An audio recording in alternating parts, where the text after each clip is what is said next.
Hello students, welcome to my channel pharmacy classes, जहां पर आपको मिलेंगे बी फार्मा और डी फार्मा के सारे सब्जेक्ट के लेक्चर्स बहुत ही इजी पॉइंट वाइज जैसे आपको लिखने होते हैं एग्जाम में। तो चलिए शुरू करते हैं। जो आज का हमारा टॉपिक है वो है बी फार्मा 6th सेमेस्टर के मेडिसिनल केमिस्ट्री के फर्स्ट यूनिट का टॉपिक एंटीबायोटिक। एंटीबायोटिक का भी ये फर्स्ट पार्ट है, बीटा लैक्टम एंटीबायोटिक। यहाँ पर टर्म आती है एंटीबायोटिक। तो सबसे पहले हम देख लेते हैं एंटीबायोटिक का मीनिंग क्या होता है। तो एंटीबायोटिक जो होते हैं ये बेसिकली वो सब्सटेंस होते हैं जिनको माइक्रोब सिंथेसाइज करते हैं अपनी बॉडी के अंदर, जो माइक्रोब्स बनाते हैं इनको, और जब ये सब्सटेंस को हम आइसोलेट कर लेते हैं तो इनको हम यूज करते हैं माइक्रोब्स को ही किल करने के लिए। तो बेसिकली एंटीबायोटिक्स वो सब्सटेंस या वो केमिकल होते हैं जो माइक्रोब सिंथेसाइज करते हैं और वो माइक्रोब्स के अगेंस्ट में ही काम करते हैं या माइक्रोब्स को ही किल कर देते हैं। अब एक सेकेंड टर्म आता है एंटी माइक्रोबियल। एंटी माइक्रोबियल क्या होता है? तो माइक्रोबियल एक ब्रॉड कैटेगरी है जिसके अंदर एंटीबायोटिक भी आते हैं, पर एंटी माइक्रोबियल जो होते हैं वो कोई भी सब्सटेंस हो सकते हैं जो माइक्रोब्स को किल करने के लिए यूज करे जा सकते हैं। या तो वो प्लांट से भी सिंथेसाइज हो सकते हैं, या तो हम उनको लैब में भी सिंथेसाइज कर सकते हैं, और या तो वो माइक्रोब द्वारा भी सिंथेसाइज किए जा सकते हैं। जैसे अगर हम बात करें तो प्लांट के अंदर क्विनीन होता है, ये प्लाज्मोडियम को किल कर देता है। तो क्विनीन प्लांट सिंथेसाइज करता है पर ये भी माइक्रोब को किल कर रहा है। अगर एक सेकंड एग्जांपल की बात करें तो फिनॉल होता है, फिनॉल भी माइक्रोब्स को किल कर देता है, या इथेनॉल भी माइक्रोब्स को किल कर देता है, जबकि वो सिंथेसाइज करे जाते हैं। और अगर हम बात करें एंटीबायोटिक्स की तो ये तो माइक्रोब सिंथेसाइज करते हैं और ये भी माइक्रोब्स को किल कर सकते हैं। तो anti microbial is a broad category जिसके अंदर सारे वो सब्सटेंस आ जाते हैं जो माइक्रोब को किल कर सकें, चाहे वो कैसे भी सिंथेसाइज करे गए हों। पर जो एंटीबायोटिक्स होते हैं ये बेसिकली वो सब्सटेंस या वो केमिकल्स होते हैं जो केवल माइक्रोब से सिंथेसाइज करे गए हों और माइक्रोब्स को ही किल करने के लिए यूज किए जा सकते हों। अब अगर हम देखें तो ये एंटीबायोटिक जो टर्म है ये इंट्रोड्यूस किया था बॉक्समैन ने, या इसको दिया था बॉक्समैन ने 1942 में।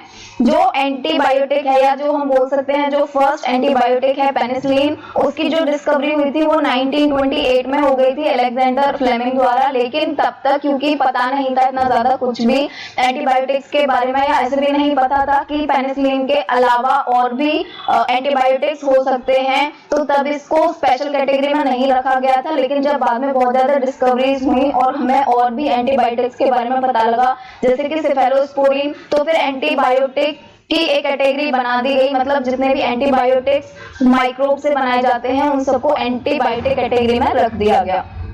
हम यहाँ पर देखते हैं पेनिसिलिन जो है वो फर्स्ट नेचुरल एंटीबायोटिक है जो कि डिस्कवर किया था अलेक्जेंडर फ्लेमिंग ने 1928 में। फिर अगर हम नेक्स्ट देखें तो एंटीबायोटिक जो होते हैं वो अपने एंटी माइक्रोबियल प्रोफाइल में डिफर करते हैं, और ये जो एंटी माइक्रोबियल प्रोफाइल है या जो इनका स्पेक्ट्रम है इसके बेसिस पर ही जो एंटीबायोटिक होते हैं उनको हम 3 कैटेगरी में डिवाइड कर सकते हैं। जो फर्स्ट कैटेगरी होती है वो होती है नैरो स्पेक्ट्रम एंटीबायोटिक। तो नैरो स्पेक्ट्रम एंटीबायोटिक का बेसिकली मीनिंग क्या होता है? वो एंटीबायोटिक जो केवल एक टाइप के माइक्रोब्स को ही किल कर सकते हैं उनको हम नैरो स्पेक्ट्रम एंटीबायोटिक के अंदर रखते हैं। जैसे कि अगर इसका एग्जांपल देखें तो स्ट्रेप्टोमाइसिन। फिर अगर हम नेक्स्ट देखें तो extended spectrum antibiotic. Extended spectrum antibiotic के अंदर वो एंटीबायोटिक आते हैं जो कोई 2 या 3 ग्रुप्स के माइक्रोब को किल कर सकें, जैसे कि एम्पिसिलिन एंड एमोक्सिसिलिन। नेक्स्ट आता है third broad spectrum antibiotic. Broad spectrum antibiotic के अंदर हम उन एंटीबायोटिक को रखते हैं जो किसी 4, 5 या बहुत सारे ग्रुप्स, इवन 10, 15, 20, 25 ग्रुप्स के माइक्रोब्स को किल कर सकें। जैसे कि ब्रॉड स्पेक्ट्रम एंटीबायोटिक के अंदर टेट्रासाइक्लिन एंड क्लोरामफेनिकोल आते हैं। नेक्स्ट आते हैं क्लासिफिकेशन पे एंटीबायोटिक्स के। तो बेसिकली एंटीबायोटिक्स को हम 3 टाइप से क्लासिफाई कर सकते हैं। फर्स्ट टाइप जो है वो हम ऑलरेडी पढ़ चुके हैं, according to their spectrum, narrow spectrum antibiotic, standard spectrum antibiotic and broad spectrum antibiotic. उसके बाद सेकेंड जो हम क्लासिफाई कर सकते हैं एंटीबायोटिक्स को वो उनके मैकेनिज्म ऑफ एक्शन के बेसिस पर कर सकते हैं। अगर हम देखें तो एंटीबायोटिक्स को हम मेनली 2 टाइप से किल कर सकते हैं। ये जैसे सपोज करो ये है कोई भी माइक्रो ऑर्गेनिज्म मैकेनिज्म, ये उसका सेल वॉल है और ये उसका न्यूक्लियस है। तो या तो हम उसके सेल वॉल को डिग्रेड कर दें और या तो हम यहाँ पर उसकी प्रोटीन सिंथेसिस को इनहिबिट करा सकें। तो बेसिकली यही दोनों मैकेनिज्म को ध्यान में रखते हुए इसका क्लासिफिकेशन किया गया है। फर्स्ट है सेल वॉल सिंथेसिस इनहिबिटर जैसे कि पेनिसिलिन एंड सेफेलोस्पोरिन, और सेकंड है प्रोटीन सिंथेसिस इनहिबिटर्स जैसे कि अमाइनोग्लाइकोसाइड्स। नेक्स्ट कैटेगरी आता है according to the chemical relationship. Chemical relationship मतलब जो उसका केमिकल स्ट्रक्चर है उसके बेसिस पर। बहुत सारे एंटीबायोटिक्स ऐसे होते हैं जिनका केमिकल स्ट्रक्चर सेम होता है, तो हम उनको सेम कैटेगरी में रख देते हैं। जैसे बीटा लैक्टम एंटीबायोटिक, यहाँ पर ये जितने भी एंटीबायोटिक हैं, चाहे वो पेनिसिलिन हो, चाहे सेफेलोस्पोरिन हो, चाहे अदर बीटा लैक्टम एंटीबायोटिक हो जैसे बीटा लैक्टमेज इनहिबिटर, इन सबको हम एक ही कैटेगरी में रखते हैं। क्यों रखते हैं? क्योंकि इन सब के अंदर एक बेसिक स्ट्रक्चर जरूर होता है, एक बेसिक न्यूक्लियस जरूर होता है, बीटा लैक्टम रिंग। तो क्योंकि इन सब के अंदर ये वाली रिंग प्रेजेंट है, इसीलिए हमने इन सबको रखा हुआ है बीटा लैक्टम एंटीबायोटिक के अंदर।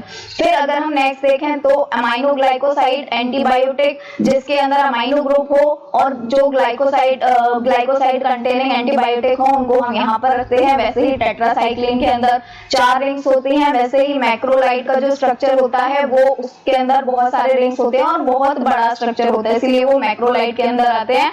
ये तीनों आपके सिलेबस के अंदर है नहीं, तो हमें बेसिकली यहां तक पढ़ना है बस।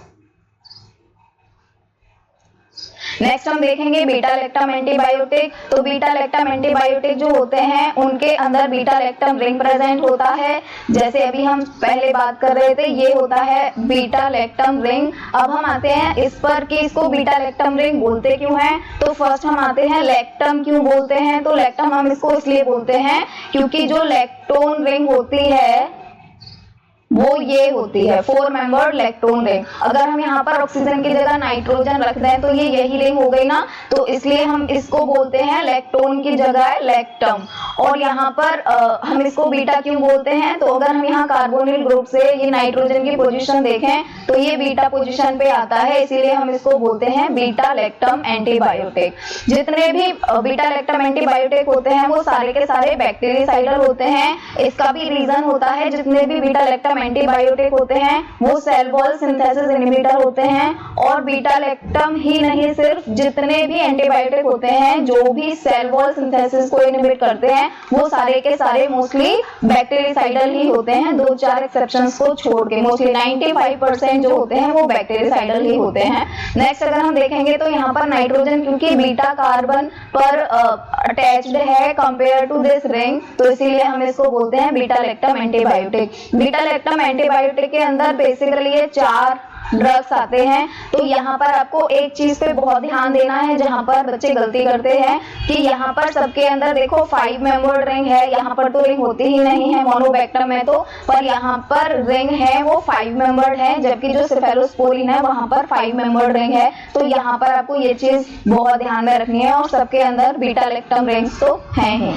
उसके बाद अगर हम देखें बीटा लैक्टम एंटीबायोटिक के अंदर कौन कौन से एंटीबायोटिक आते हैं, तो पेनिसिलिन, सेफेलोस्पोरिन और अदर बीटा लैक्टम एंटीबायोटिक जैसे कि beta lactamase inhibitor, monobactam, carbapenems, cephamycin and oxacephalosporin, ये आते हैं आपके सिलेबस के अंदर। सिर्फ यहाँ तक है, ये इतना आपको पढ़ना भी नहीं है, बस यहाँ तक ऐसे नाम देख लेना, बाकी आपको पढ़ना नहीं है ये। उसके बाद हम फर्स्ट ड्रग पढ़ लेते हैं पेनिसिलिन। जो पेनिसिलिन होता है उसका बेसिक स्ट्रक्चर ये है। अगर हम यहाँ पर देखें तो इसके अंदर बेसिकली होता क्या है, तो यहाँ पर एक होती है थायाजोलिडीन रिंग। थायाजोलिडीन रिंग कौन सी है, ये वाली, और एक होती है बीटा लैक्टम रिंग। तो ये 2 रिंग से मिलकर बना हुआ है, एक हो गई थायाजोलिडीन रिंग, और अगर इसको अच्छे से बनाएं तो ये हो गई थायाजोलिडीन रिंग, और उसके बाद इसी से ही अटैच होती है एक बीटा लैक्टम रिंग। तो बेसिक जो स्ट्रक्चर होता है वो ये होता है। और अगर हम इसका नाम IUPAC नोमेनक्लेचर से अगर इसके बेसिक न्यूक्लियस का नाम बनाते हैं तो यहाँ पर एक COOH ग्रुप भी ऐड होता है जरूर, और यहाँ पर एक अमाइनो ग्रुप भी ऐड होता है जरूर। तो हम इसको अगर हम यहाँ से इसकी पोजीशनिंग करेंगे तो क्या होगी 1 2 3 4 5 6। तो क्योंकि अमाइनो ग्रुप 6th पोजीशन पे है इसीलिए हम इसको बोलते हैं 6 अमाइनो पेनिसिलिनिक एसिड, पेनिसिलिनिक एसिड। अब हम इसको पेनिसिलिनिक एसिड क्यों बोल रहे हैं, तो एसिड हम इसको ये वाला जो COOH ग्रुप है उसके वजह से इसको पेनिसिलिनिक एसिड बोल रहे हैं। नेक्स्ट अगर हम इसके हिस्टोरिकल बैकग्राउंड की बात करें तो जो पेनिसिलिन है उसको इंटेंशनली नहीं बनाया गया था। जो अलेक्जेंडर फ्लेमिंग थे वो डेडली बैक्टीरिया को किल करने की कोशिश कर रहे थे, तो उन्होंने अपने लैब के अंदर डेडली बैक्टीरिया का कल्चर बनाया हुआ था। ऐसे सपोज कर सकते हैं यहाँ पर एक डेडली बैक्टीरिया का कल्चर बनाया हुआ था, यहाँ पर बहुत सारे बैक्टीरिया थे और ये कुछ दिनों के लिए चले गए थे छुट्टियों पर। और जब ये छुट्टी से वापस आए तो इन्होंने ये देखा कि यहाँ पर एक ब्लू कलर का मोल्ड बना हुआ है और जो मोल्ड है उसके चारों तरफ कोई भी माइक्रोब्स की ग्रोथ नहीं हुई है, मतलब यहाँ पे जोन ऑफ इनहिबिशन बना हुआ है, यहाँ पर कोई भी माइक्रोब की ग्रोथ नहीं हुई है, मतलब सारे के सारे माइक्रोब्स यहाँ पे किल हो गए हैं। तो तब उन्होंने ये सोचा कि ऐसा यहाँ पर क्या है या ऐसा इस ब्लू मोल्ड में क्या है कि जितने भी माइक्रोब्स हैं वो सारे के सारे किल हो गए हैं। इनका इंटरेस्ट जागा और फिर इन्होंने सोचा कि यहाँ पर आखिर ऐसा है क्या। फिर जब ज्यादा रिसर्च हुई और इन्होंने एनालिसिस की तो इन्होंने पाया कि ये जो ब्लू कलर का मोल्ड था ये था पेनिसिलियम नोटेटम का, पेनिसिलियम नोटेटम, ये था पेनिसिलियम नोटेटम। और फिर 9 साल तक कोई भी ऐसा नहीं हुआ जो इस पेनिसिलियम नोटेटम को आइसोलेट कर सके और इसे पेनिसिलिन बना सके, क्योंकि ये माइक्रोब था यहाँ पर जो पेनिसिलिन बना रहा था। तो सबसे पहले तो इस माइक्रोब को ही आइसोलेट करना पड़ेगा ना, तब जाके तो इस माइक्रोब से बनवाएंगे पेनिसिलिन। तो ये जो पेनिसिलियम नोटेटम है 9 साल तक किसी को भी इसको आइसोलेट करने का मेथड आया ही नहीं। और आफ्टर 9 इयर्स एक ऑक्सफोर्ड यूनिवर्सिटी के साइंटिस्ट थे Howard Florey and Ernst B Chain, उन्होंने डेवलप करी पेनिसिलिन, मतलब इन्होंने डेवलप किया मेथड पेनिसिलियम नोटेटम को आइसोलेट करने का और उसे पेनिसिलिन बनाने का। फिर अगर हम नेक्स्ट बात करें पेनिसिलिन के इंट्रोडक्शन के बारे में तो ये डेक्स्ट्रो रोटेटरी होता है। और डेक्स्ट्रो रोटेटरी होने का मतलब क्या है कि ये प्लेन पोलराइज्ड लाइट को क्लॉकवाइज डायरेक्शन में रोटेट कर देता है। फिर अगर हम देखें तो जो बेसिक स्ट्रक्चर होती है उसमें एक थायाजोलिडीन रिंग होती है। कौन सी है थायाजोलिडीन रिंग? ये वाली। और जो कि लिंक रहती है एक बीटा लैक्टम रिंग से, तो ये लिंक है यहाँ पर एक बीटा लैक्टम रिंग से। ये जो दोनों रिंग्स हैं ये जब दोनों को मिला देते हैं तो जो बेसिक न्यूक्लियस बनता है वो क्या बनता है 6 अमाइनो पेनिसिलिनिक एसिड का, जो हम यहाँ पर ऑलरेडी डिस्कस कर चुके हैं। नेक्स्ट आते हैं यहाँ पर ये पेनिसिलिन का पूरा स्ट्रक्चर है और कहाँ से ये डिग्रेड हो सकता है उसके बारे में यहाँ पे डिस्क्रिप्शन दी हुई है। तो अगर हम यहाँ पर देखें ये जो साइड चेन होती है वो डिग्रेड होती है अमाइडेज की वजह से। अमाइडेज इसको डिग्रेड कर देता है और इसको भी हम एसिड हाइड्रोलिसिस बोलते हैं। और ये जो बीटा लैक्टम रिंग है इसका डिग्रेडेशन या इसका ब्रेक डाउन होता है पेनिसिलिनेज से। जो पेनिसिलिनेज है उसी का ही दूसरा नाम होता है बीटा लैक्टामेज। कुछ भी बोल सकते हैं इसको, पेनिसिलिनेज बोल सकते हैं या बीटा लैक्टामेज बोल सकते हैं। तो बेसिकली यहाँ पर जो बीटा लैक्टम रिंग है उसका ब्रेक डाउन होता है पेनिसिलिनेज या बीटा लैक्टामेज की वजह से, और जो साइड चेन है उसका ब्रेक डाउन होता है अमाइडेज की वजह से। फिर अगर हमें यहाँ पर पेनिसिलिनेज से अपने पेनिसिलिन को बचाना है या अमाइडेज से पेनिसिलिन को बचाना है तो हम यहाँ पर ये जो R है यहाँ पर कोई भी ग्रुप्स ऐड करते हैं। कौन से वाले ग्रुप्स? Electron withdrawing group. इन दोनों से ड्रग को बचाने के लिए, मतलब ड्रग को स्टेबल करने के लिए। फिर नेक्स्ट अगर हम देखें तो ये है थायाजोलिडीन रिंग और ये है बीटा लैक्टम रिंग और ये दोनों मिलके बन गए ये हम ऑलरेडी डिस्कस कर चुके हैं। तो जो पेनिसिलिन एंटीबायोटिक है वो पेनिसिलियम नोटेटम से बनती है, पर पेनिसिलियम क्राइसोजिनम से भी बनती है और पेनिसिलियम क्राइसोजिनम से यील्ड हाई होती है। मतलब जो पेनिसिलियम क्राइसोजिनम होते हैं वो ज्यादा अमाउंट में पेनिसिलिन बनाते हैं। तो अभी जो इंडस्ट्रीज में बनती है पेनिसिलिन वो क्राइसोजिनम से ही बनती है। फिर जब भी हम इसको बायोसिंथेटिकली डेराइव करना चाहते हैं तो हमें तो अमीनो एसिड की रिक्वायरमेंट होती है, वेलिन एंड सिस्टीन की। अगर हम ये दोनों ऐड कर देते हैं तो पेनिसिलिन ज्यादा अमाउंट में बनता है। बीटा लैक्टम रिंग जो होती है वो बेसिकली एक स्ट्रेन्ड रिंग होती है और सेंसिटिव होती है एसिड हाइड्रोलिसिस के लिए। यहाँ पर भी एसिड हाइड्रोलिसिस और यहाँ पर भी एसिड हाइड्रोलिसिस के लिए। फिर ये जो बीटा लैक्टामेज है इसको प्रोड्यूस कौन करता है, एस ऑरियस इसको प्रोड्यूस करता है। फिर जो स्टेबल पेनिसिलिन है अगर हम उनको बनाना चाहते हैं तो हमें क्या करना पड़ेगा, यहाँ पर इलेक्ट्रॉन विथड्रॉइंग ग्रुप्स को ऐड करना होगा। नेक्स्ट आते हैं पेनिसिलिन के सार पर। तो सार की अगर हम बात करें, जितने भी बीटा लैक्टम एंटीबायोटिक हैं, चाहे वो पेनिसिलिन हो, चाहे वो सेफेलोस्पोरिन हो, चाहे वो साल्बेक्टम हो, मतलब बीटा लैक्टामेज इनहिबिटर होता है साल्बेक्टम, तो कोई भी बीटा लैक्टम एंटीबायोटिक हो, सबके लिए जो बीटा लैक्टम रिंग होती है वो बहुत ज्यादा इंपॉर्टेंट होती है। तो हमें बीटा लैक्टम रिंग के अंदर कुछ भी नहीं करना है, ये एज इट इज रहनी चाहिए। ये वाली जो रिंग होती है बीटा लैक्टम, ये एज इट इज रहनी चाहिए। फिर हम नेक्स्ट देखें तो साइड चेन जो होती है पेनिसिलिन की, ये भी बहुत एसेंशियल होती है और यही डिटरमाइन करती है कि डिग्रेडेशन कितना, डिग्रेडेशन से बचा सकते हो पेनिसिलिन को, क्योंकि हमें यहाँ पर ही तो ग्रुप्स ऐड करने हैं डिग्रेडेशन से बचाने के लिए।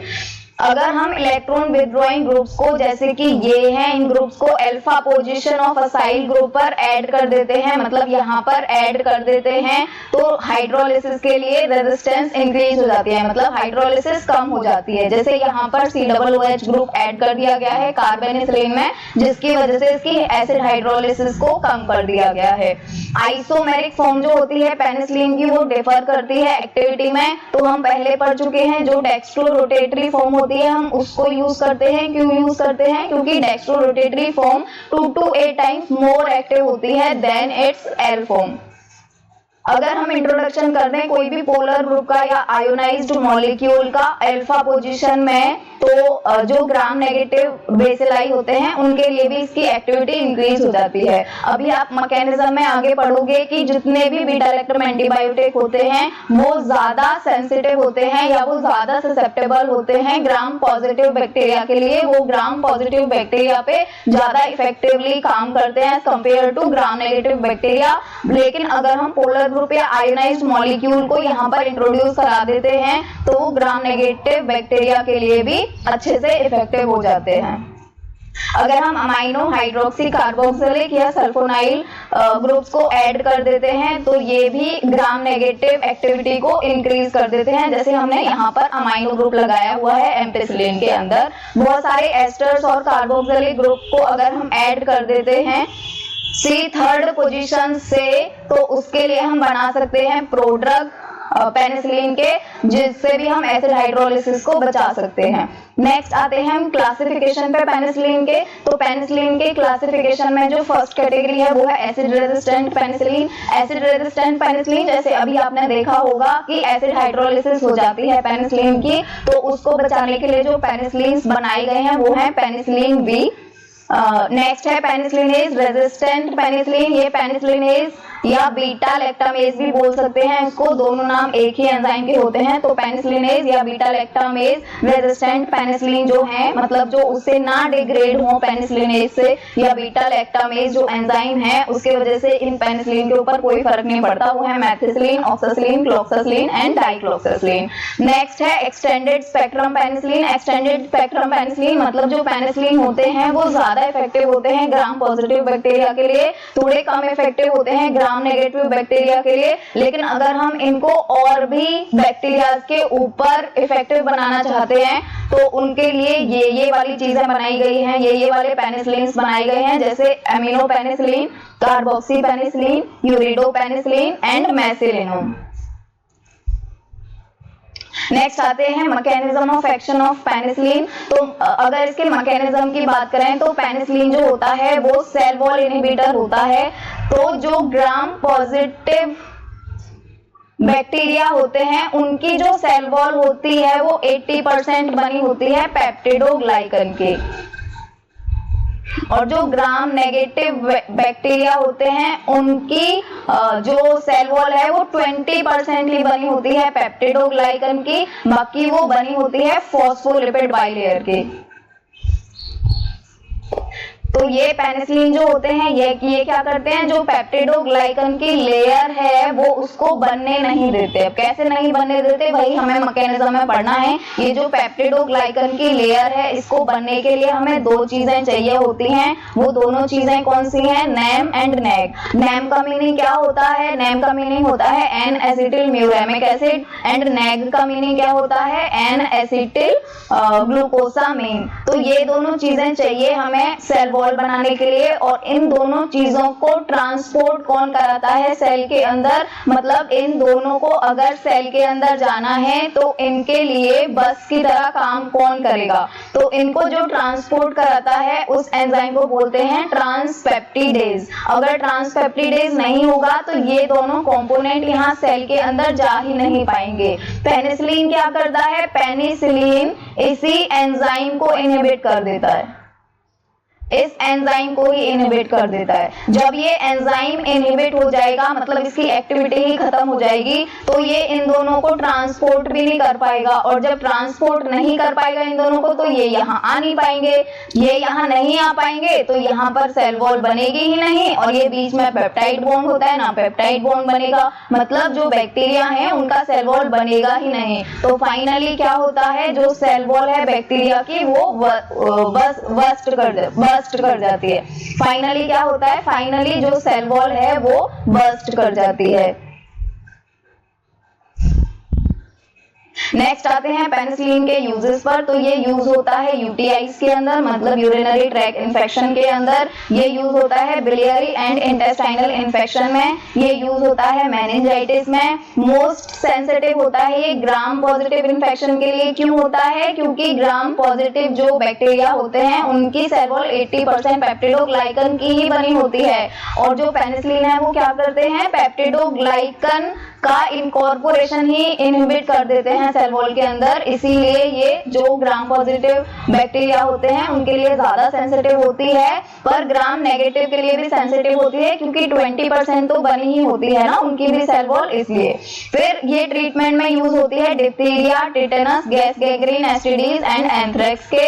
अगर नेक्स्ट बात करें तो ये इफेक्टिव होती है स्ट्रेप्टोकोकाई के इन्फेक्शन में, Listeria, Neisseria, gonorrhoea, Clostridium and Peptococcus के इन्फेक्शन में भी। ये बहुत सारे स्टेफाइलोकोकाई जो हैं वो अभी रेजिस्टेंट हो गए हैं पेनिसिलिन के लिए, तो पेनिसिलिन अभी उन पर कोई भी इफेक्ट नहीं डालती है। बहुत सारे स्टेफाइलोकोकाई ऐसे हैं जिनके ऊपर पेनिसिलिन का कोई असर ही नहीं पड़ता है, क्योंकि वो रेजिस्टेंट हो गए हैं पेनिसिलिन के लिए। पेनिसिलिन एंटीबायोटिक जो होती हैं ये इफेक्टिव होती हैं इन्फ्लुएंजा के इन्फेक्शन के लिए, इकोलाई, न्यूमोकोकाई और स्टेफाइलोकोकाई के इन्फेक्शन के लिए। ये यूज होते हैं ट्रीट करने के लिए इन्फेक्शन मिडिल ईयर का, साइनसिस का, स्टमक एंड इंटेस्टाइन के, ब्लैडर एंड किडनी के इन्फेक्शंस को भी। फिर ये ट्रीट करते हैं pneumonia, blood infection and uncomplicated gonorrhoea को भी। नेक्स्ट देखेंगे यहाँ पर स्ट्रक्चर। तो यहाँ पर मैंने पूरा स्ट्रक्चर ना बना के सिर्फ यहाँ पर जो आर था मैं एक बार आपको बनाना है पहले पेनिसिलिन का। उसके लिए हमें क्या करना है, एक थायाजोलिडीन रिंग बनानी है, और थायाजोलिडीन रिंग से क्या अटैच करना है, एक बीटा लैक्टम रिंग अटैच करनी है। यहाँ पर क्या अटैच करना है, COOH अटैच करना है। यहाँ पर 2 मिथाइल ग्रुप आएंगे, और यहाँ पर आएगा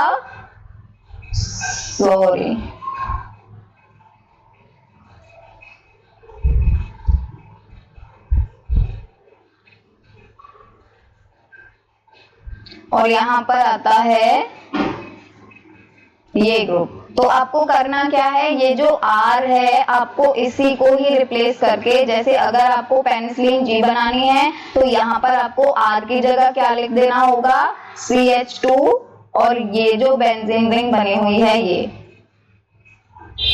ये ऐड करना है बस। वैसे ही आप यहाँ R की जगह सारे के सारे ग्रुप्स ऐड करके सारे के सारे ड्रग्स बना सकते हैं। ये पूरा का पूरा स्ट्रक्चर अगर एक साथ लिखते हैं तो आप कंफ्यूज होते हो, इसीलिए बस आपको यही याद रखना है कि बेसिक आपको R की जगह लिखना क्या है। तो पेनिसिलिन G के अंदर आपको ये बनाना है, पेनिसिलिन V के अंदर आपको बस यहाँ पर ये O और इंट्रोड्यूस कर देना है, फेनएसिथिलीन के अंदर आपको ये ऐड कर देने हैं। तो आप यहाँ पर ये सारे के सारे ग्रुप्स को ऐड करके सारे के सारे ड्रग्स बना सकते हो और आसानी से याद भी कर सकते हो। नेक्स्ट आते हैं सेफेलोस्पोरिन्स पे। सेफेलोस्पोरिन्स जो है ये भी बीटा लैक्टम एंटीबायोटिक ही होते हैं और ये बेटर होते हैं पेनिसिलिन से, ये क्लोजली रिलेटेड होते हैं पेनिसिलिन से। इनमें क्या होता है, इनमें 7 अमाइनो सेफेलोस्पोरिनिक एसिड न्यूक्लियस होता है, जो बेसिक न्यूक्लियस ये है, और ये क्योंकि 7th पोजीशन पर है NH, हम देख लेते हैं वहां पर 6th पोजीशन पर था, यहाँ पर 7th पोजीशन पे है। आपको ये ध्यान रखना है क्योंकि वहां पर ये वाली रिंग 5 मेंबर्ड थी और यहाँ पर ये वाली रिंग 6 मेंबर्ड है। यहाँ पर अगर हम नंबरिंग करेंगे तो 1 2 3 4 5 6 7, तो ये कहाँ कौन सी पोजीशन पे आ गया, 7th पोजीशन पे आ गया। अभी पेनिसिलिन के अंदर 6th पोजीशन पे है, ये आपको याद रखना है। तो ये 7 अमाइनो सेफेलोस्पोरिनिक एसिड न्यूक्लियस होता है और ये हमें मिलता कहां से है, तो ये हमें मिलता है सेफेलोस्पोरियम एक्रोमोनियम, यही माइक्रोब इसको सिंथेसाइज करता है। इसके अंदर एक डाइहाइड्रोथायाजीन रिंग होती है, तो ये है डाइहाइड्रोथायाजीन रिंग, जो कि पेनिसिलिन के अंदर होती है थायाजोलिडेन रिंग। तो ये आपको ध्यान रखना है कि डाइहाइड्रोथायाजीन रिंग होती है सेफेलोस्पोरिन के अंदर और थायाजोलिडेन रिंग होती है पेनिसिलिन के अंदर। ये आइसोलेट करते हैं हम इसको सेफेलोस्पोरियम एक्रोमोनियम से, तो हम यहाँ पर पढ़ चुके हैं ऑलरेडी। और ये कब हुई थी फर्स्ट आइसोलेट, तो ये हुई थी 1948 में। अब जो पेनिसिलिन है वो फर्स्ट देखी गई थी 1928 में और ये फर्स्ट देखी गई है 1948 में, तो ये आपको ध्यान रखना है। सेफेलोस्पोरिन जो है वो न्यू और इम्प्रूव्ड डेरिवेटिव है पेनिसिलिन के, हम ऐसे बोल सकते हैं क्योंकि ये सिमिलर होते हैं पेनिसिलिन के ऊपर, ज्यादा इफेक्टिव होते हैं। सब्स्टिट्यूशन जो है हम यहाँ पर वो 2 जगह पे सब्स्टिट्यूशन कर सकते हैं, यहाँ पर एक तो यहाँ R1 पर और एक यहाँ R2 पर। क्यों कर सकते हैं, अगर हमें स्पेक्ट्रम इंक्रीज करना है, अगर हमें स्टेबिलिटी इंक्रीज करनी है, तो हम यहाँ पर 2 जगह सब्स्टिट्यूशन कर सकते हैं। अगर इसके मैकेनिज्म की बात करें तो क्योंकि जितने भी बीटा लैक्टम एंटीबायोटिक होते हैं सबका मैकेनिज्म ऑफ एक्शन सेम होता है, तो ये भी पेप्टिडोग्लाइकन चेन को नहीं बनने देते हैं और ये भी ट्रांसपेप्टिडेज एंजाइम को इनहिबिट कर देते हैं, ठीक वैसे ही जैसे पेनिसिलिन कर देता है। नेक्स्ट हम आते हैं इसके सार पर। तो हम यहाँ पर अगर देखें तो यहाँ पर ये जो 7 अमाइनो ग्रुप होता है ये बहुत इंपॉर्टेंट होता है और यहाँ पर ये हमें सब्स्टिट्यूशन भी करने होते हैं। तो हम जब यहाँ पर सब्स्टिट्यूशन करते हैं तो हम क्यों करते हैं, हमें कोई भी सेमी सिंथेटिक ड्रग बनाना है और उसमें क्या प्रॉपर्टीज चाहिए, तो हमें उसकी एंटीबैक्टीरियल एक्टिविटी को इंक्रीज करना होता है या फिर जो बीटा लैक्टामेज एंजाइम है उसको उससे डिग्रेड नहीं होने देना है अपने ड्रग को, तब हम यहाँ पर सब्स्टिट्यूशन करते हैं। फिर नेक्स्ट है जो यहाँ पर ये स्टीरियो केमिस्ट्री है, ये बहुत एसेंशियल होती है, तो हमें इसके साथ कोई भी छेड़खानी नहीं करनी है। नेक्स्ट देखेंगे एक्सचेंज अगर हम कर देते हैं इस सल्फर ग्रुप का ऑक्सीजन के साथ तो ऑक्सासिफेम ड्रग बन जाता है, और अगर कार्बन से कर देते हैं तो कार्बासिफेम ड्रग बन जाता है और ये दोनों ड्रग इफेक्टिव होते हैं। नेक्स्ट अगर हम देखें तो ये जो 6 मेंबर्ड रिंग होती है ये इंपॉर्टेंट होती है, हमें इस रिंग के साथ यहाँ कोई छेड़खानी नहीं करनी है, ये रिंग एज इट इज ही रहनी चाहिए। नेक्स्ट देखेंगे तो यहाँ 3rd पोजीशन पे अगर हम सब्स्टिट्यूएंट लगाते हैं तो क्या होता है, केमिकल और मेटाबॉलिक इनस्टेबिलिटी हो जाती है, तो हमें यहाँ पे ग्रुप बहुत देख के लगाने हैं, उसके बाद इफेक्ट जो है वो भी कम हो जाता है। अगर नेक्स्ट देखेंगे यहाँ पर ये जो कार्बोक्सिलिक एसिड ग्रुप है ये यूजफुल होता है फॉर्मुलेशन करने के लिए प्रोडक्ट्स का। ये जो बीटा लैक्टम रिंग है ये बहुत इंपॉर्टेंट है, जैसा कि मैंने पहले भी बताया है कि जो बीटा लैक्टम रिंग होती है वहां पर हमें कुछ भी नहीं ऐड करना है, बीटा लैक्टम रिंग के साथ हमें कुछ भी नहीं करना है, वरना एक्टिविटी रिड्यूस हो सकती है या तो डिमिनिश भी हो सकती है, बिल्कुल खत्म भी हो सकती है। नेक्स्ट अगर हम देखें कार्बोनिल ग्रुप की बात करें तो यहाँ पर क्योंकि नाइट्रोजन पर लोन पेयर ऑफ इलेक्ट्रॉन होते हैं जो कि फेड होते हैं यहाँ पर कार्बोनिल ग्रुप की तरफ, इसीलिए यहाँ पर क्या होता है, ये जो कार्बोनिल ग्रुप होता है वो ज्यादा इलेक्ट्रोफिलिक हो जाता है न्यूक्लियोफिलिक अटैक के लिए, तो यहाँ पर न्यूक्लियोफिलिक अटैक हो सकते हैं। नेक्स्ट देखेंगे क्लासिफिकेशन सेफेलोस्पोरिन का। तो सेफेलोस्पोरिन को बेसिकली 4 कैटेगरी में डिवाइड किया गया है, first generation, second generation, third generation and fourth generation. ये जो फर्स्ट जनरेशन है ये बेसिक ड्रग्स थे सेफेलोस्पोरिन के जो थोड़े कम एक्टिव थे, उनकी एक्टिविटी यहाँ पर ज्यादा इंक्रीज हो गई और इनसे भी ज्यादा यहाँ पर और इनसे भी ज्यादा यहाँ पर। फर्स्ट जनरेशन की बात करें तो ये 1960 में डेवलप करे गए थे। इनकी ज्यादा एक्टिविटी होती है ग्राम पॉजिटिव के लिए और कम एक्टिव होते हैं ग्राम नेगेटिव के लिए। तो ये हम ऑलरेडी डिस्कस कर चुके हैं, क्योंकि ग्राम पॉजिटिव बैक्टीरिया की जो सेल वॉल होती है वो बनी हुई होती है 80% पेप्टिडोग्लाइकन से, जबकि जो ग्राम नेगेटिव होते हैं उनकी सिर्फ 20% ही बनी होती है पेप्टिडोग्लाइकन से, इसीलिए उन पर इतना ज्यादा असर नहीं पड़ता है। नेक्स्ट देखेंगे तो एक्टिव होते हैं ये इकोलाई के लिए, प्रोटियस के लिए, क्लैप्सिला के लिए, ये सारे के सारे माइक्रोब्स के लिए, पर इनइफेक्टिव होते हैं ये सारे के सारे माइक्रोब्स के लिए। फिर नेक्स्ट देखेंगे तो सेकंड जनरेशन सेफेलोस्पोरिन जो हैं वो फर्स्ट जनरेशन के तुरंत बाद बनाए गए थे और इनकी ग्रेटर एक्टिविटी होती है ग्राम नेगेटिव माइक्रोब्स के लिए। तो यहाँ आप देखोगे यहाँ पर लिखा हुआ है ग्राम पॉजिटिव के लिए ज्यादा इफेक्टिव होते हैं और यहाँ पर लिखा हुआ है ग्राम नेगेटिव के लिए ज्यादा इफेक्टिव होते हैं। ये इनएक्टिव होते हैं एनाएरोब एंड स्यूडोमोनास ओलिगोनेसा के लिए। जो थर्ड जनरेशन सेफेलोस्पोरिन होते हैं ये 1980s में इंट्रोड्यूस हुए थे और ये ऑफर करते हैं wide coverage gram negative bacilli के लिए, पर कम एक्टिव होते हैं ग्राम पॉजिटिव कोकाई के लिए। तो ये फर्स्ट जनरेशन के अपोजिट होते हैं। उसके बाद फोर्थ जनरेशन देखेंगे हम तो ये न्यूली डेवलप्ड सेफेलोस्पोरिन है जिनमें सेम प्रॉपर्टीज होती हैं थर्ड जनरेशन की, बस ये बीटा लैक्टामेज से डिग्रेड नहीं होते हैं। थर्ड जनरेशन और फोर्थ जनरेशन में सिर्फ इतना ही डिफरेंस होता है कि जो फोर्थ जनरेशन है उनका बीटा लैक्टामेज, उन पर बीटा लैक्टामेज का कोई असर नहीं पड़ता, वो बीटा लैक्टामेज से डिग्रेड नहीं होते हैं, या जो बीटा लैक्टम रिंग है फोर्थ जनरेशन सेफेलोस्पोरिन्स की वो ब्रेक डाउन नहीं होती है बीटा लैक्टामेज एंजाइम से। ये इनएक्टिव होते हैं मेथिसिलिन रेजिस्टेंट स्टेफाइलोकोकाई के लिए और ये यूज होते हैं सीरियस ग्राम नेगेटिव इन्फेक्शंस में। यूजेस की अगर बात करें सेफेलोस्पोरिन के तो हम इसको यूज करते हैं स्किन और सॉफ्ट टिश्यूज इन्फेक्शन के लिए, यूटीआईज के लिए, स्ट्रेप थ्रोट के लिए, ईयर इन्फेक्शंस के लिए, न्यूमोनिया के लिए, साइनस इन्फेक्शन के लिए, मेनिंजाइटिस के लिए एंड गोनोरिया के लिए। नेक्स्ट अगर यहाँ पर देखें तो ये भी वही सारे के सारे स्ट्रक्चर्स हैं। तो यहाँ पर जो बेसिक न्यूक्लियस है सेफेलोस्पोरिन का वो बना लेना, उसके बाद यहाँ पर R1 की जगह ये वाले ग्रुप ऐड करने हैं आपको और यहाँ R2 की जगह ये वाला ग्रुप ऐड करना है और ऐसे ग्रुप्स को ऐड करके आप सारे के सारे ड्रग्स के स्ट्रक्चर्स बना सकते हैं। नेक्स्ट देखेंगे अदर बीटा लैक्टम एंटीबायोटिक। तो इसके अंदर आते हैं बीटा लैक्टामेज इनहिबिटर, मतलब जो बीटा लैक्टामेज एंजाइम को इनहिबिट कर दें, एंड मोनोबेक्टा, मोनोबेक्टा मतलब जिनमें केवल एक ही बीटा लैक्टम रिंग हो, वो बीटा लैक्टम रिंग किसी दूसरे के साथ फ्यूज ना हो। तो सबसे पहले पढ़ लेते हैं बीटा लैक्टामेज इनहिबिटर के बारे में। जो बीटा लैक्टामेज इनहिबिटर होते हैं उनका जो स्ट्रक्चर होता है वो वैसे ही होता है जैसे पेनिसिलिन एंड सेफेलोस्पोरिन था, उसी से ही रिजेंबल करता है, उसी से ही मिलता जुलता होता है। बीटा लैक्टामेज जो होते हैं वो एंजाइम की फैमिली है जो कि ब्रेक कर देते हैं बीटा लैक्टम रिंग को। बीटा लैक्टम रिंग जो होती है वो बहुत ज्यादा जरूरी होती है बीटा लैक्टम एंटीबायोटिक के लिए। तो अगर बीटा लैक्टम रिंग का ब्रेकडाउन हो गया है तो मतलब जो एंटीबायोटिक है उसकी एक्टिविटी खत्म हो गई है, अब वो इफेक्टिव नहीं होगी।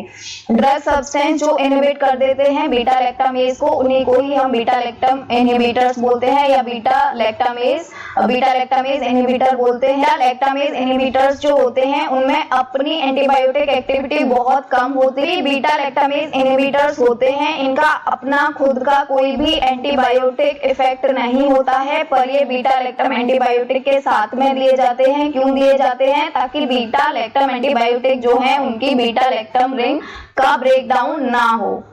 बीटा लैक्टामेज इनहिबिटर्स जो होते हैं ये प्राइमरीली इंडिकेटेड होते हैं इन्फेक्शंस ग्राम नेगेटिव बैक्टीरिया के लिए। क्यों ग्राम नेगेटिव बैक्टीरिया के लिए? क्योंकि जो बीटा लैक्टामेज एंजाइम है उसको ग्राम नेगेटिव बैक्टीरिया ही प्रोड्यूस करते हैं।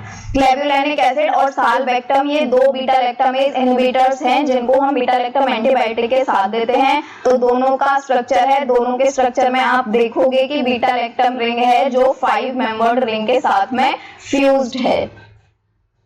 नेक्स्ट देखेंगे मोनोबैक्टम। मोनोबैक्टम के नाम से ही जैसे आपको पता चल रहा है मोनो का मतलब 1 होता है, तो इसमें केवल एक ही बीटा लैक्टम रिंग होती है और ये जो रिंग होती है ये किसी दूसरी रिंग के साथ फ्यूज नहीं होती है। ये जो बीटा लैक्टम एंटीबायोटिक है इनमें बीटा लैक्टम रिंग जो होती है वो कंडेंस्ड नहीं होती है किसी दूसरी रिंग के साथ। मोनोबैक्टम जो होते हैं वो मोनोसाइक्लिक बीटा लैक्टम एंटीबायोटिक होते हैं और ये जो बीटा लैक्टम रिंग होती है ये फ्यूज नहीं होती है किसी दूसरे रिंग के साथ। और जैसे कि बाकी अदर बीटा लैक्टम एंटीबायोटिक में होता है, चाहे वो पेनिसिलिन हो, चाहे वो सेफेलोस्पोरिन हो, चाहे वो साल्बेक्टम हो। मोनोबैक्टम जो होते हैं वो इफेक्टिव होते हैं केवल एरोबिक और ग्राम नेगेटिव बैक्टीरिया के लिए। तो ये पॉइंट बहुत इंपॉर्टेंट है। अगर आप इनको एनारोबिक या फिर ग्राम पॉजिटिव बैक्टीरिया वाले इंफेक्शंस में दोगे तो ये इनइफेक्टिव होंगी, इनका कोई इफेक्ट नहीं आएगा। ये जो है इंक्लूड करते हैं या जो मोनोबैक्टम है वो यूज होते हैं bone infection, endometritis, intra abdominal infection, pneumonia and urinary tract infection के अंदर। इसका जो ड्रग है वो है एस्ट्रियोनिम। तो एस्ट्रियोनिम जो है वो आइसोलेट होता है क्रोमोबैक्टीरियम वॉयलेसियम से। ये रेजिस्टेंट होता है, ये एक मोनोबैक्टम है जो कि रेजिस्टेंट होता है बीटा लैक्टामेज के लिए, लेकिन इसकी नैरो एंटी बैक्टीरियल प्रॉपर्टी होती है। फिर इफेक्टिव होते हैं ये एरोबिक नेगेटिव बेसिलाई के लिए। ये यूज होते हैं ट्रीट करने के लिए UTI, lower respiratory tract. Bio availability की बात करें तो ये ओरली बहुत पुअर होती है इनकी बायो अवेलेबिलिटी, ये एब्जॉर्ब नहीं होते हैं अच्छे से, तो इसलिए हमें इनको पेरेंटरली देना होता है। अगर साइड इफेक्ट की बात करें मोनोबैक्टम की तो साइड इफेक्ट इनके होते हैं diarrhoea, nausea and vomiting. Thank you.